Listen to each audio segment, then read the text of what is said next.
Hello, everyone. Welcome back to the podcast. Today I have probably one of my favorite style of episodes today, which is a Q&A. So I posted on my Instagram stories with a question box and I said it's a hormone edition version. So I had quite a few questions and obviously don't have 5 hours to cover, but I've chosen a range of different ones that I feel like will be most helpful. And who knows, I might answer the rest of them really soon or do another poll on my stories. If you're not already following along on Instagram, you can find me at Viva Natural Health, so come and say hi on there. But yeah, let's get into today's episode, the Hormone Edition Q&A, answering listeners' questions. And I am going to assume that everyone is already eating healthily and trying to take care of themselves, because that would be where to start. That would be the initial foundations, making sure you're eating real whole foods the majority of the time. You're trying to take care of your stress. So just to save me saying that for every single question, I'm just going to assume that.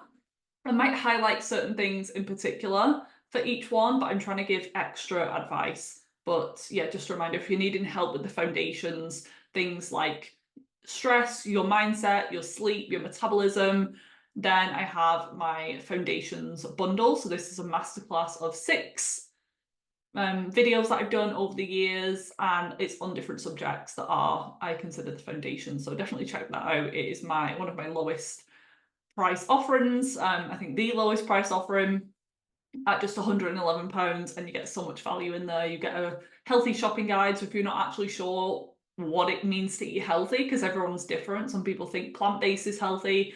Some people think carnivore is healthy. Some people think that the food pyramid is healthy. So if you want my take on that after 10 years in the industry now, then you can check out that. And then I've also got my non-toxic products guide, because I just assume people know the impact of environmental toxins and plastics and fragrances, but I have to remind myself that it's not common knowledge just yet, or people don't actually know what clean products are. So I put everything in that bundle so you can check that out. But let's get into the question. So the first listener, they basically just said they need help with weight. So not a specific question, but I'm guessing they are struggling to lose weight, because it could be the other way, but that's less common, where people need to gain weight.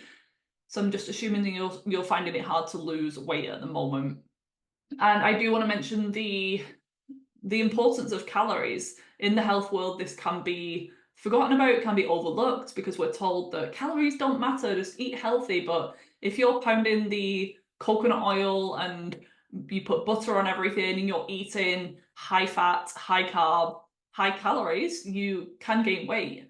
And I had to really check myself with this, because I kind of swung the other way. There was a time where I was really underweight, I wasn't absorbing food, and I lost my period, and I had to gain weight to get it back. I had hypothalamic amenorrhea along with PCOS. So I had to gain weight, I had to get to a healthy set point. But then because my body had just been so messed up, it swung the other way, where I just couldn't stop putting on the weight then. And I was like, okay, I've reached my goal weight. And then it just kept going and creeping up and up and up. And then I ended up being like 40 pounds overweight the other way.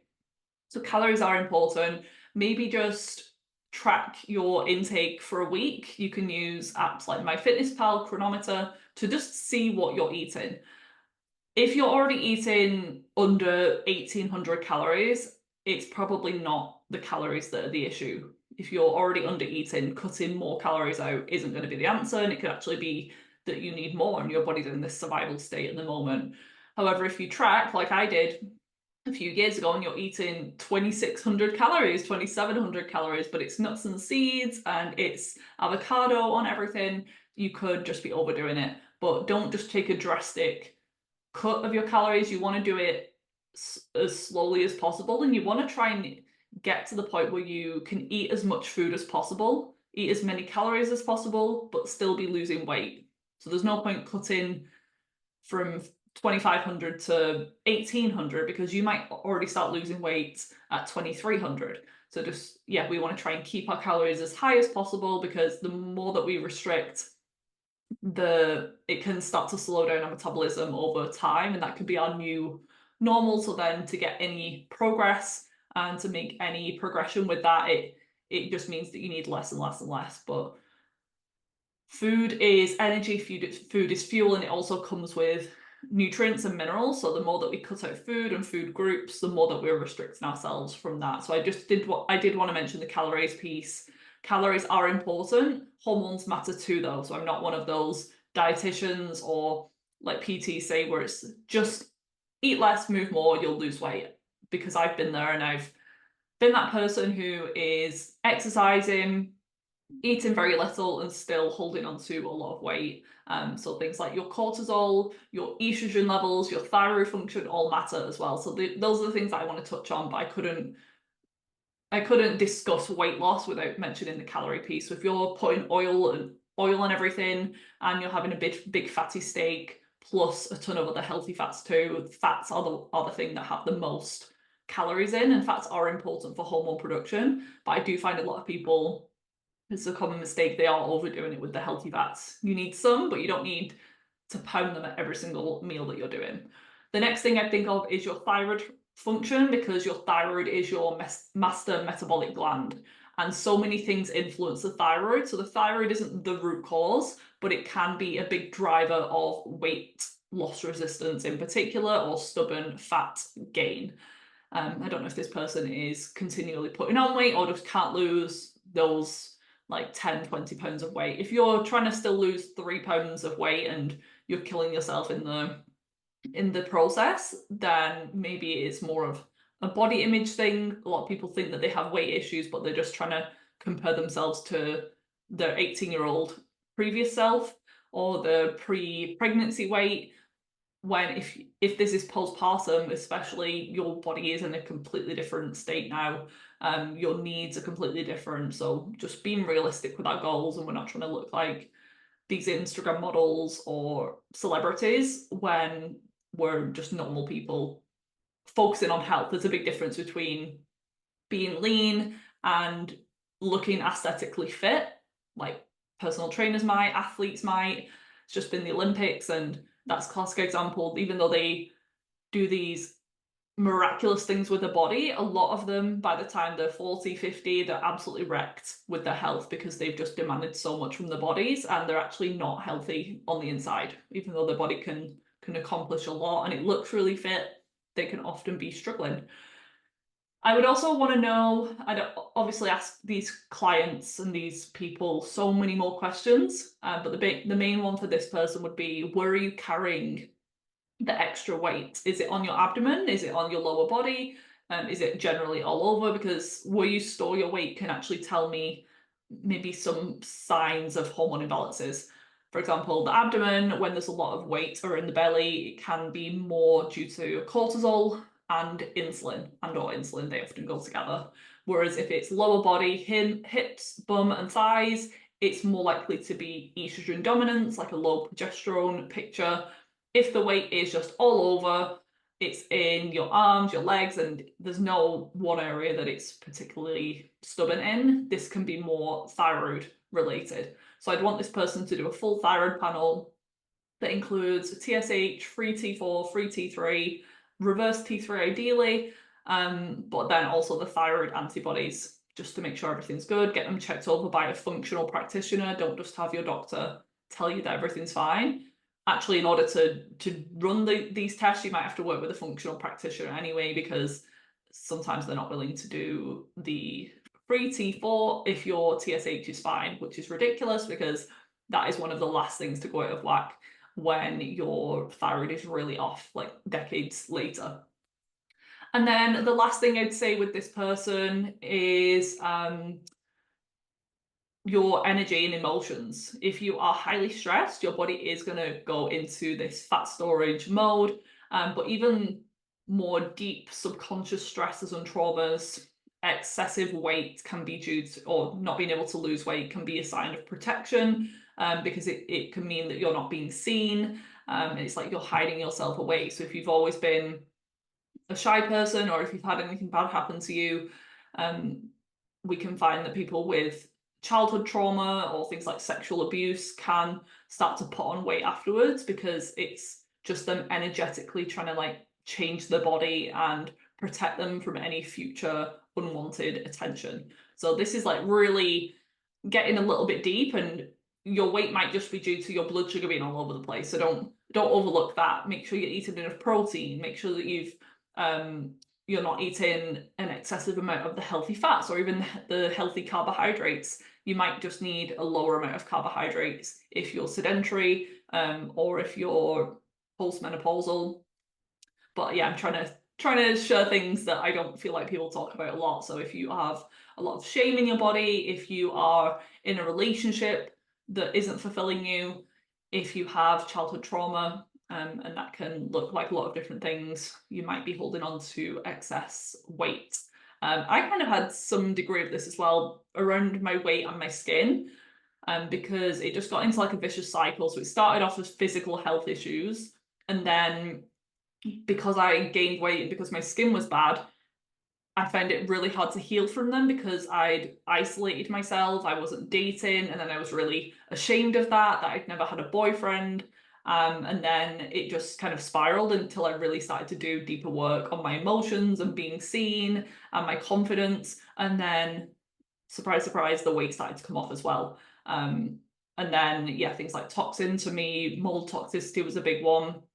I have had clients who have moved into a place and within a few months they've gained a ton of weight and nothing really else has changed.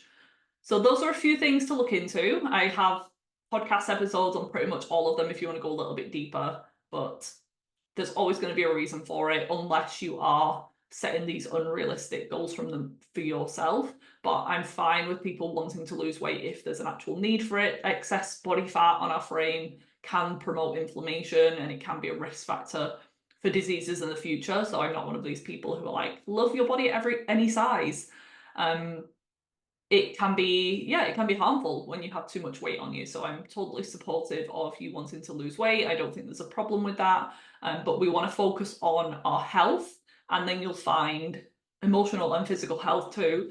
But you'll find that once you focus on your health and hormone balance, the weight will just take care of itself. You don't actually need to focus on it directly. It comes as like a side benefit that your body will start to find its natural set point when it's in a good place. So question 2 is how to help Hashimoto's, especially postpartum. For those who don't know, Hashimoto's is an autoimmune thyroid condition. So it's when the body gets mistaken. It doesn't break, it doesn't malfunction, it's not doing this to ruin your life, but it starts to attack its own tissues. This is autoimmune disease. It can affect different parts of the body. So when it's happening in the joints, it's rheumatoid arthritis. When it's the skin, it can be psoriasis. So Hashimoto's is the one that affects the thyroid. And it is best if this person is going into postpartum or is in postpartum, or anyone listening, that is a key time that the thyroid can go out of whack. So if this person already knows she has Hashimoto's and she's heading into postpartum soon, you want to do and try and do as much prep work as possible, because it is just a key time that things can go a bit awry, because anytime there's hormonal fluctuations, the thyroid can take a hit because of this connection with, I call it like the triad, the three amigos, the adrenals, the thyroid, and the ovaries. So when the hormonal system is up and down, such as around the period, around menarche, so when a girl starts a period for the first time, menopause, and postpartum, these are times that your hormones are a bit all over the place, and this can either trigger or worsen a pre-existing thyroid issue. So with Hashimoto's and with any autoimmune in general, one of the top things I always suggest is removing gluten, at least temporarily. It might be long term. That is something that I choose to do long term because of predispositions to autoimmune. There's conditions on both sides of the family. My mum's Hashimoto's thyroid, my dad's side of the family, it's like psoriasis and joint arthritis type. So I just choose now to be gluten-free to try my best to avoid that happening in future. And when my health was really bad, I did have signs of Hashimoto's. I had some of the symptoms and my antibodies were starting to creep up, but because I caught them early, I was able to nip them in the bud and prevent that from happening. But it's something that I'm going to be mindful of long term, just with annual full thyroid testing and that health MOT that I do every year that I shared back in January. So this person, I would say go gluten-free. if you can, and you might not notice a huge difference immediately, but it is just one of many things that can make a big difference. There's this process called molecular mimicry with autoimmune and gluten, where your immune system is attacking gluten, but then it sees something similar within your own body's tissues. So I always say, if you imagine the gluten molecule as having the code ABBO, and then parts of your thyroid having the code ABBO, then your body is going to see similar characteristics and it's going to think, oh, there's gluten again, let me attack that. But it's actually your own body's tissues and organs. So this process, molecular mimicry, you can Google it, but it's very common with gluten. Some other foods can sometimes be cross-reactive, but we want to do gluten-free the healthy way. During pregnancy, sometimes we have cravings and we just cannot stand the gluten-free alternatives and we just have to eat crackers and bread. And you just have to do what you can. But if you can, prep in advance as much as possible. Try and be gluten-free so that you know when postpartum comes around.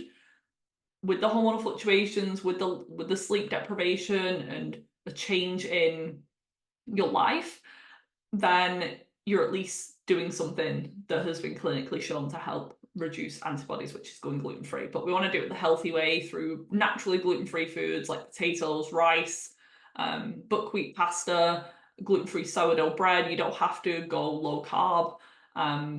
You can still have some convenience foods if you need, because postpartum we do want all of the nutrition and the minerals, but sometimes we just need more calories as well. We just want to get them from easy places. And if you're out and about and there's no gluten-free option, there's no like really super healthy meal options, sometimes you just get a gluten-free sandwich like I do from Marks and Spencer's every now and again. It's not the end of the world. It's not something that I would do daily, but it is just an improvement from going for the regular breads.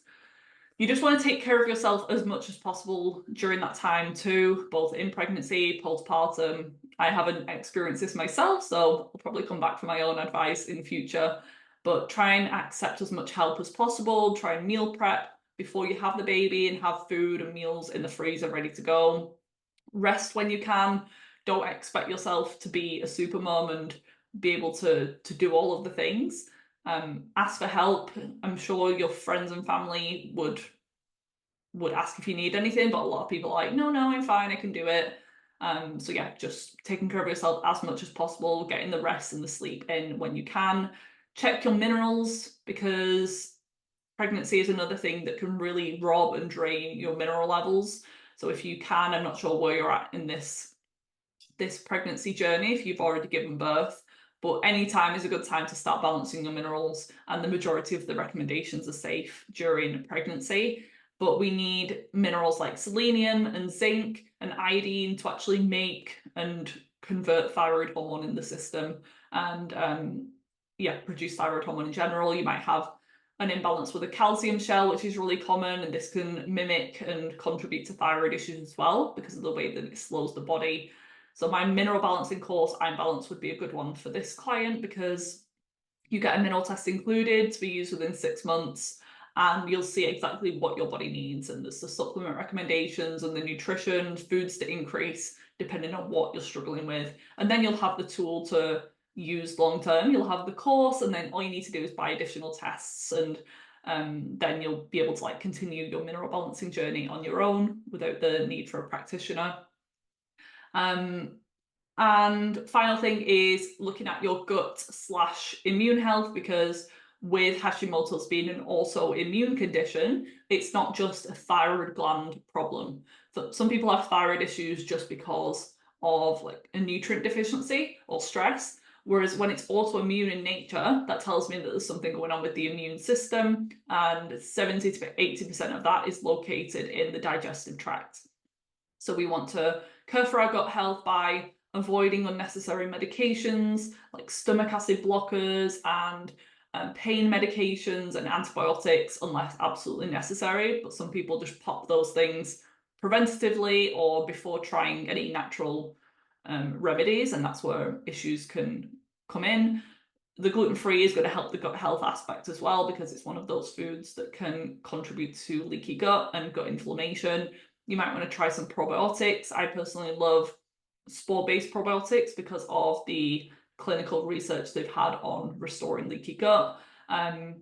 They can help you digest your food better and absorb those minerals that I was talking about. And if you are still pregnant, your gut health influences your vaginal microbiome and the microbiome of your child at birth, which does stay as the blueprint for the rest of its life. So we can influence it in future. It's not like you're screwed forever if you had poor gut health as a child, but it does really set the stage for the rest of the baby's life with how it starts. So you can get some probiotics in.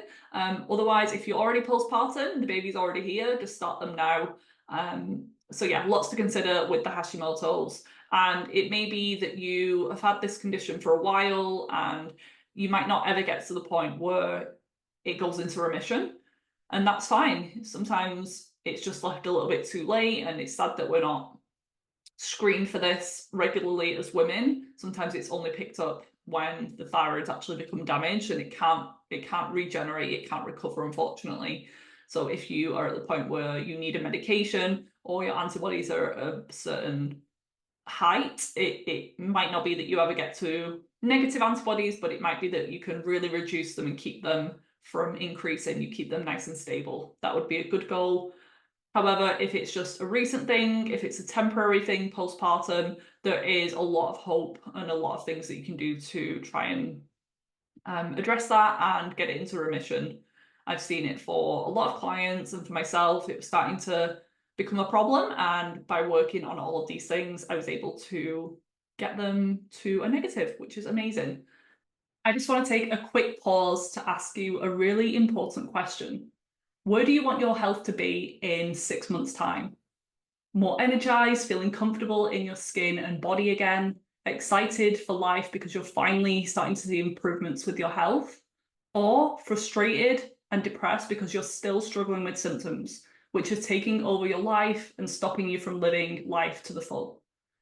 If you want the first option, you're going to have to do something different. After all, the definition of insanity is doing the same things over again and expecting a different result.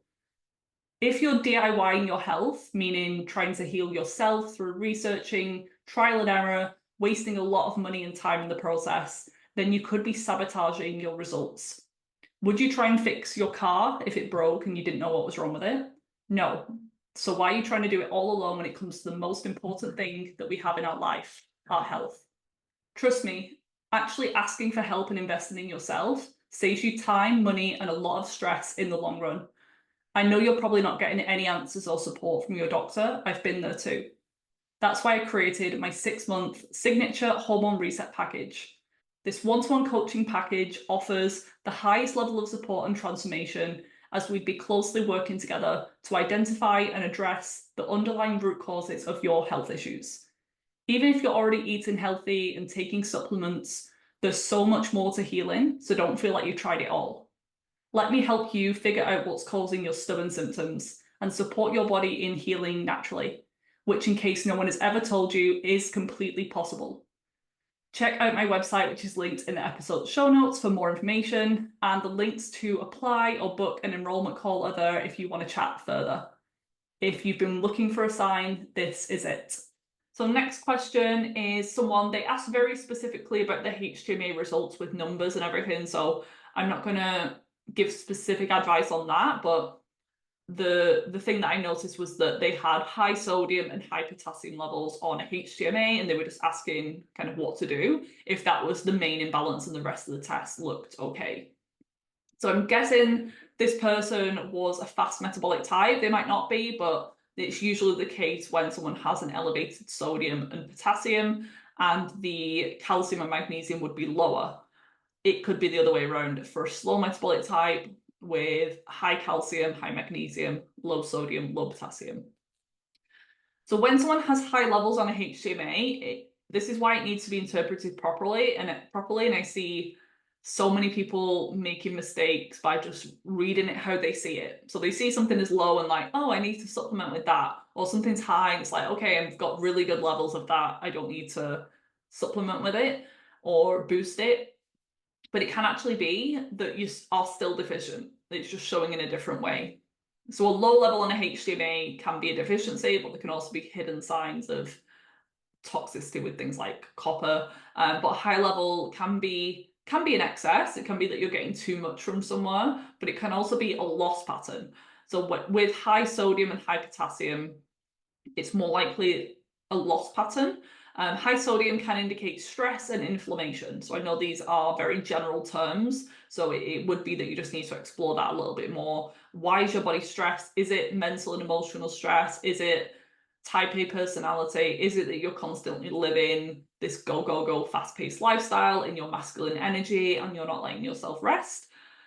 Or is the stress more physical? Is it that you have exposure to a toxin or you are over-exercising? Is it that you have a bacterial imbalance in your gut? That can be stressful, and all of those things can contribute to inflammation as well. I'm not sure if this person is supplementing with electrolytes, but if you're taking high amounts of sodium and potassium, that could explain. It might just be that you don't need them now or anymore if you previously had a low level.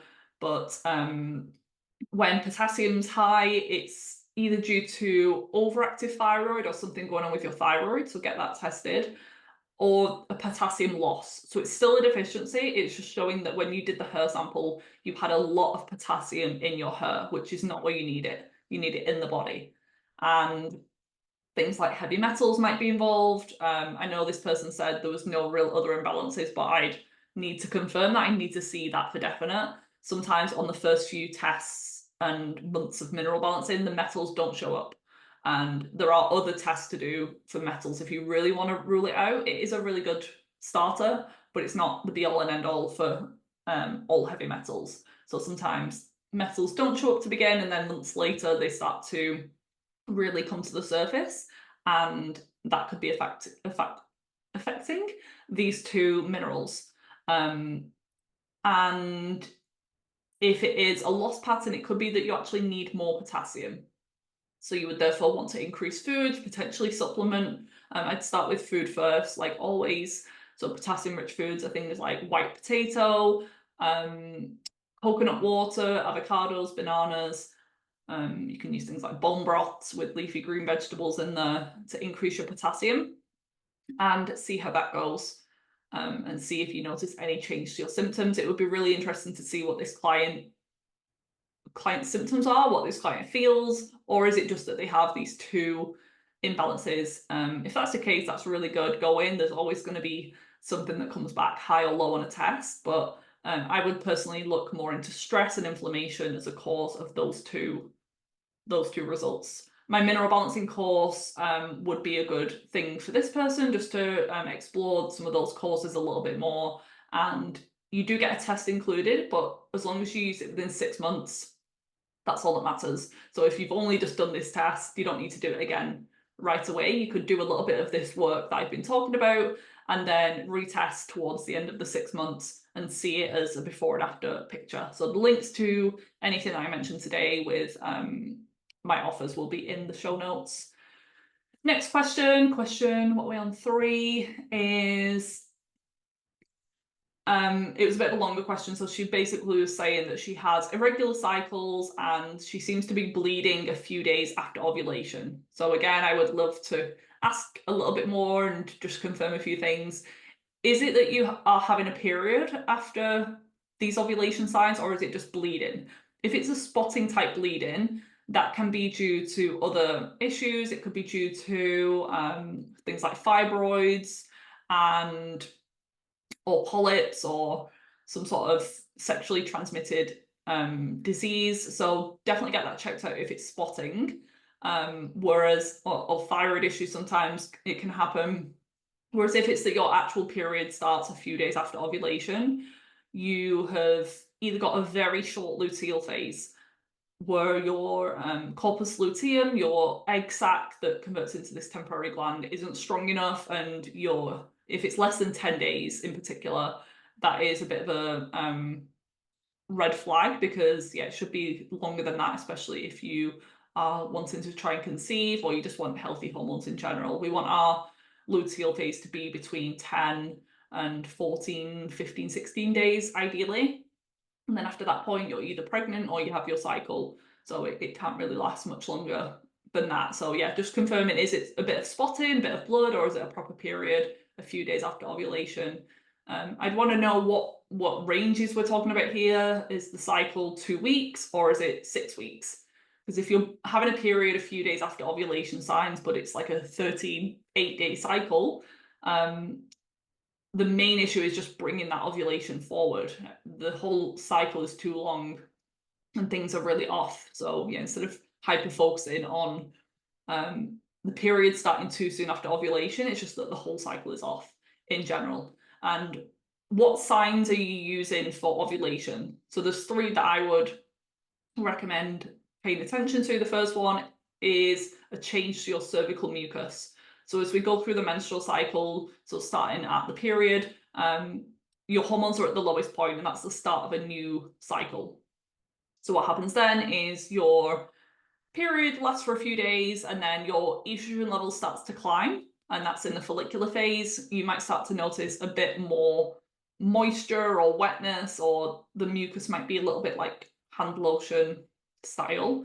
And then as you approach ovulation, which is your fertile window, around mid-cycle, for an average 28-day cycle, it's around day 14, could be earlier, could be later, but your cervical mucus starts to change to more of what they call raw egg white style, or this slippery, stretchy, clear, gel-like consistency. Or if you were to wipe, your hand would kind of shoot off because of this gel-like mucus. That is very specifically to capture sperm in the cervix and help it stay in the body until it gets fertilized.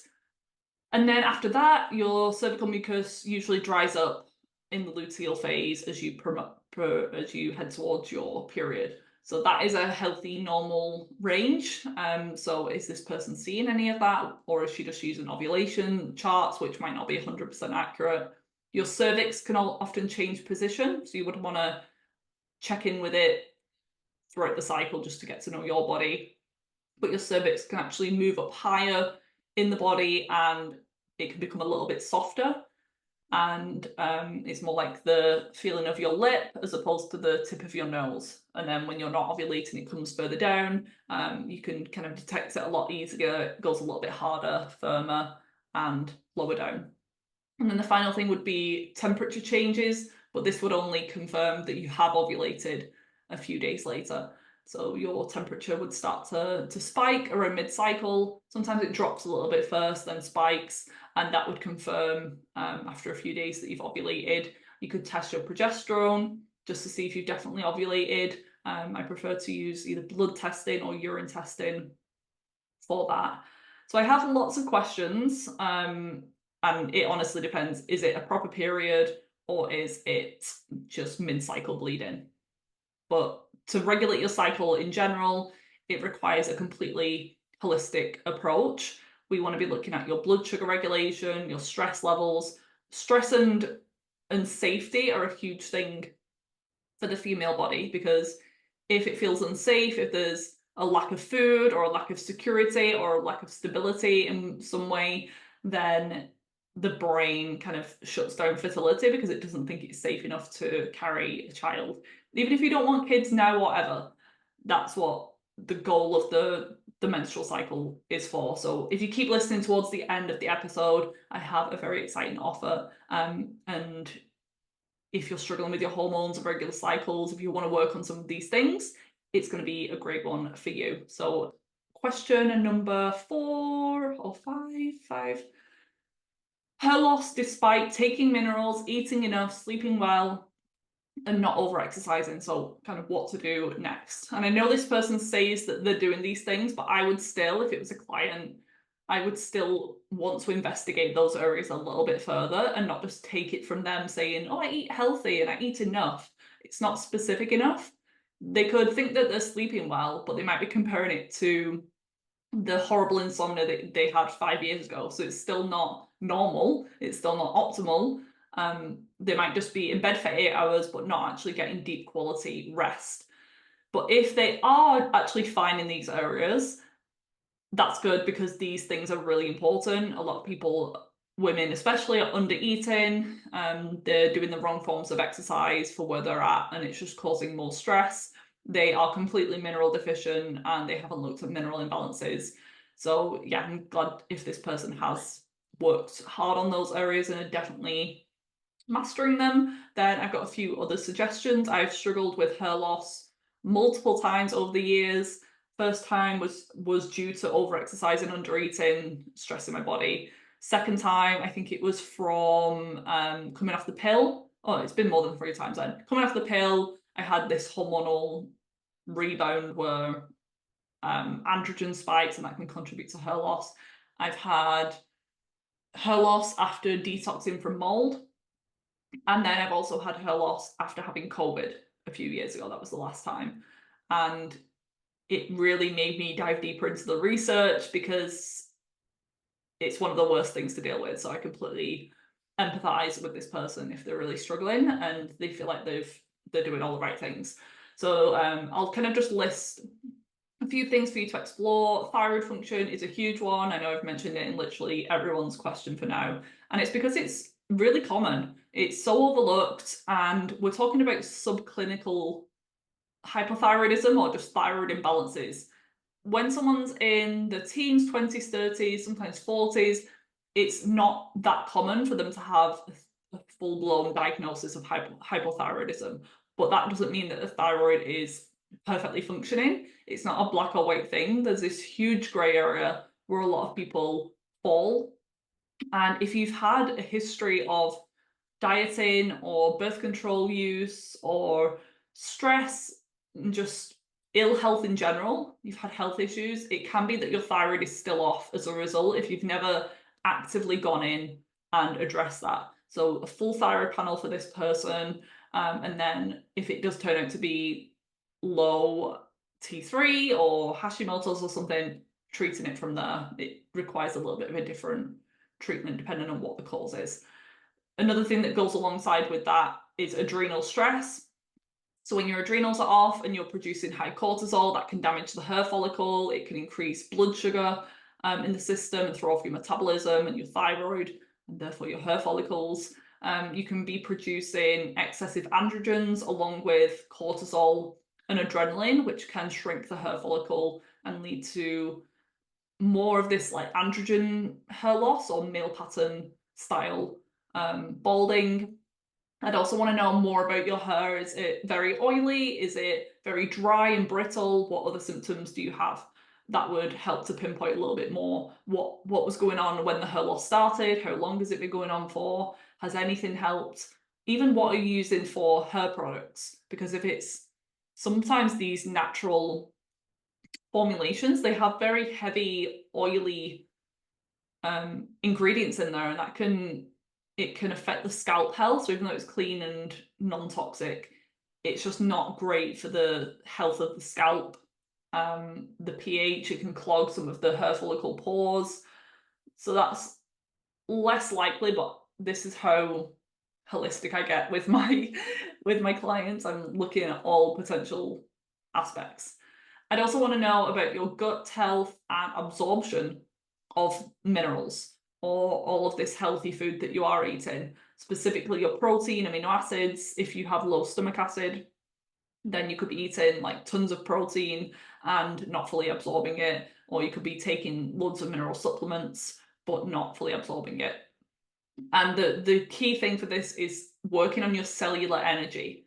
Hair takes a lot of extra nutrients and energy to be created. So when it's low, your body isn't going to prioritize healthy, luscious hair growth and luxury things like that if it's already on low battery.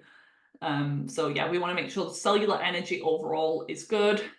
Things like heavy metals and toxins can get in the way. Mold toxicity was a cause of my hair issues, but then even detoxing from mold, because it caused so much of an impact on my body, that was another stress. So even once I left mold, my hair started falling out. And finally, looking at your iron through a full iron panel. If your levels are too high or too low, it can cause issues, and it can then have an effect on that cellular energy, the mitochondria, and your thyroid. You need healthy iron levels for good thyroid function. And last question for now is how to sync your meals and your workouts with your menstrual cycle. She's been reading In the Flow book. I think that's one's by Alyssa Vitti, if I'm not mistaken. And I think it was quite popular a few years ago, and I definitely was into it for a while, and then I just realised it's just not sustainable for a lot of people, and you can still get a lot of benefits without following it super strict. So what I do now is I take inspiration from cycle syncing and kind of made my own little method with it. But there are some practitioners and people who completely dedicate their lives to this and don't eat certain things at certain times of the cycle or work out in a certain way, or schedule podcast recordings if they're on the period, which is fine, like good for them. But for the average person who has a 9 to 5 job and kids and life happening, it's just not realistic to only eat certain foods at certain times of the cycle. If you're not sure what cycle syncing is, I'll give you a quick overview. And it's basically changing up what you're doing each week or each phase of the cycle to support your body and work with your hormones and not have them be working against you. So we have 4 phases of the cycle, or 3 technically. When you're on your period, it's classed as menstruation, but it's actually part of the follicular phase. You're starting a new cycle. But if you have an average length cycle of about 28 to 30 days, it kind of works out to about a week per each phase. So start off with the menstrual cycle, that is your bleed, your hormones are at the lowest point, and then you're kind of in a winter phase. And then you start to increase your hormone levels, you're entering the follicular phase, your body is kind of rebuilding energy and things are on the up. That is the follicular. Mid-cycle is ovulation, and this is where hormones are at the highest point. This is like your summer, so follicular was spring, ovulation summer, and then you're into your winter, which is the luteal phase, pre-period, and then you just go round and around and around. So food-wise, eating more warming, cooked, nourishing meals on the lead up to your period, which is the luteal phase, and during menstruation is a really good idea. And then after your period ends, the author or the really strict people with cycle syncing would say to eat more lighter meals, salads, colder foods, juices, and exercise-wise, you're going to be going a little bit harder with your workouts before pulling back again before and on your period. But with my clients, there's so many nuances. They might have digestive issues. So telling them to eat salads and juices and lighter meals, it might just make their digestive issue worse. I might want them to eat all of their meals warm, cooked, nourishing, like they're in the winter. Or it could be that the workouts need to be low impact all month long because their adrenals are just so fried and they're recovering from a thyroid issue or some sort of infection. It might also be in the middle of winter in the UK, and I really wouldn't want someone to be eating salads and juicing because then it goes against other principles like Chinese medicine and seasonal eating.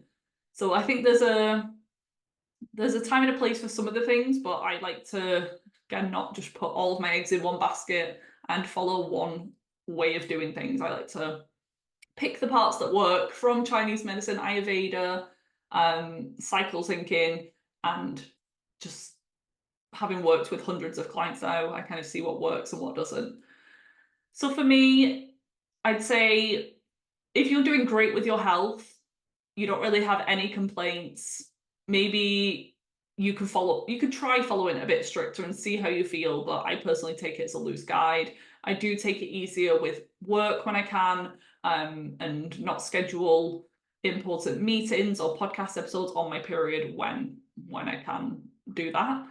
I like to give my body a bit of an extra lie-in. I like to give my body a couple of extra 100 calories a day in the second half of my cycle because we do actually require more food, fuel. Our body is a bit more sensitive in the lead up to our period because it doesn't know if it's pregnant or not during that time. Our blood sugar management is even more important all cycle, but definitely luteal phase, because we do become slightly more insulin resistant. And when blood sugar is unstable, it can contribute to things like PMS, intense sugar cravings, and mood swings. Then for exercise, I do dial it back a bit. Before and on my period, I opt for low impact strength training, Pilates, walking mainly, and keep my stress as low as possible so that my progesterone can be as high as possible. So they're kind of opposite. When you're really stressed, your body isn't going to make lovely, robust levels of progesterone, which is the women's hormone. It's the fertility, pregnancy hormone, but it's also really beneficial for your brain and your mood. It's the antidote for PMS. And then after my period, when my hormones are on the up, I do feel more motivated to work out and move my body, but I also listen to my body. I pay attention to its feedback with energy levels, mood, how well I slept, even my Oura ring data to see what my body needs on that day. So even if I'm in my ovulation and follicular phase, where technically, if I was following a strict cycle syncing program, I would be pushing myself more with cardio and high intensity workouts that day. But if I've not slept well, or I've had a really busy day, or I've got a bit of a headache, I'm not going to do that. I'm going to listen to my body and still take it easy despite where I'm at in my cycle. So there's no hard and fast rules over here. The main takeaway is to find inspiration, but also listen to your body and also where you're at in your healing journey. What's working for you now might not be right for you in a couple of years. It might not be right for you in pregnancy or menopause. So don't be tied to these rules and these protocols, because yeah, your needs change. So that's all I've got time for right now with the questions. But if you are looking for more help with your hormone health, I have the final few spots to fill on my 3-month group coaching program, Modern Woman, that is starting very soon. Monday, the 16th of September, we're going to kick off with the first live call, and I can't wait. Join me and a small group of 10 women on this 12-week journey to transform your hormone health and learn how to thrive as a woman in this modern world. I'm going to teach you everything that you need to know about balancing your hormones through supporting healthy estrogen and progesterone balance, regulating your nervous system, managing your stress, improving your metabolic and gut health. I know most of you listening are really busy and have a lot going on. So just know that this program will only contain the best, most effective action steps to take that are also completely doable. Have me and the other ladies in your corner supporting you right up until December so that you can finish this year feeling amazing and start 2025, which will come around before we know it, on the right foot too. You can secure your space today for just one payment of £555. And you can also get in touch if you would rather do a payment plan, if that's going to make it more accessible and doable for you. Send me a message and we can definitely arrange that.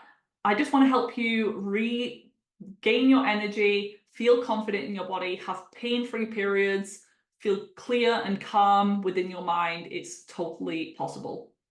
It's going to be a combination of live group coaching calls held every other Monday at 7 p.m. UK time, which is 11 a.m. PST. This is open worldwide, by the way. You also get a one-to-one session with me for custom recommendations, a supplement protocol depending on your health goals, your health history. There's going to be a client Telegram community for support between calls, Q&As, guidance from me. I'm so excited for this. Don't be held back any longer by your hormones and finally get hormonal harmony with me by your side. I cannot wait to hear from you. Hope you enjoyed this episode, and I'll see you next week. I really hope you enjoyed this episode. If you did, I would love for you to leave me a rating and review on your podcast app, as this helps to support the show and it allows it to reach more people with this valuable information. Come and say hi over on Instagram. I'm at Viva Natural Health. And if you haven't already, check out my website, vivanaturalhealth.co.uk, for tons more free resources and to discover how I could support you further. I currently offer one-on-one consultation packages if you want my top-level support, then more affordable group programs and self-paced online courses. So there really is something for everyone. Enjoy the rest of your day, and I'll see you back here next week for another episode.